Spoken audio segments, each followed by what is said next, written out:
अस्सलामु अलैकुम वरहमतुल्लाहि वबरकातुहू। मुसलमान अल्हम्दुलिल्लाह सदक़ा फ़ित्र अदा करते हैं, लेकिन इसमें क्या हिकमत है, क्या फ़जीलत है, क्यों दिया जाता है सदक़ा फ़ित्र?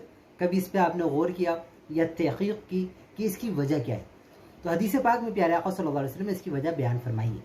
लेकिन उससे पहले ये समझ लें कि हर वो शख्स जो मुसलमान हो, आकिल हो, बालिग हो, उस पर सदक़ा फ़ित्र जब वाजिब होता है कि जब वो साहिब निसाब हो, यानी उसके पास अगर सोना हो तो 7.5 तोला, चांदी हो तो 52.5 तोला, या सोना है, चांदी है, कैश रकम है और ज़रूरियात असलिया के अलावा सामान भी मौजूद है, सबको मिलाया जाए और 52.5 तोला चांदी की रकम बन जाए तो उस पर सदक़ा फ़ित्र देना वाजिब है।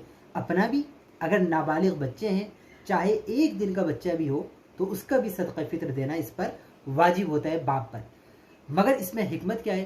तो प्यारे आका सल्लल्लाहु अलैहि वसल्लम की हदीस पाक है, इब्न माजा शरीफ हदीस नंबर है 1827 और इसी तरह अबू दाऊद शरीफ में हदीस नंबर है 738। प्यारे आका सरकार दो आलम सल्लल्लाहु अलैहि वसल्लम के एक बहुत प्यारे साहबी हज़रत अब्दुल्ला बिन अब्बास रज़ी अल्लाह तआला अन्हुमा आप रिवायत करते हैं कि जो रोज़े में कमी रह जाए, कभी रोज़े में फजूल गुफ्तगू कर दी, कभी फाहश गोई कर दी, तो जब बंदा सदक़ा फ़ित्र देता है तो अल्लाह उस सदक़ा फ़ित्र की बरकत से इसके रोज़े की कमी को पूरा कर देता है।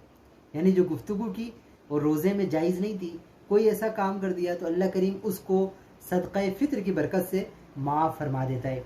और दूसरा इरशाद फरमाया, एक अहम वजह तो ये कि रोज़े पाक हो जाते हैं और कबूलियत के मकाम को पहुँचते हैं। और दूसरा इरशाद फरमाया ये वजह कि जो गरीब हैं, मिस्कीन हैं, जो नहीं खा सकते, पी सकते, जो ईद नहीं बना सकते, उनके लिए अल्लाह ने बंदोबस्त किया कि तुम उनको सदक़ा फ़ित्र दोगे, वो भी कुछ खा लेंगे, ईद के दिन खाने पीने का बंदोबस्त हो जाएगा, वो भी ईद मना लेंगे, उनके बच्चे भी ईद मना लेंगे।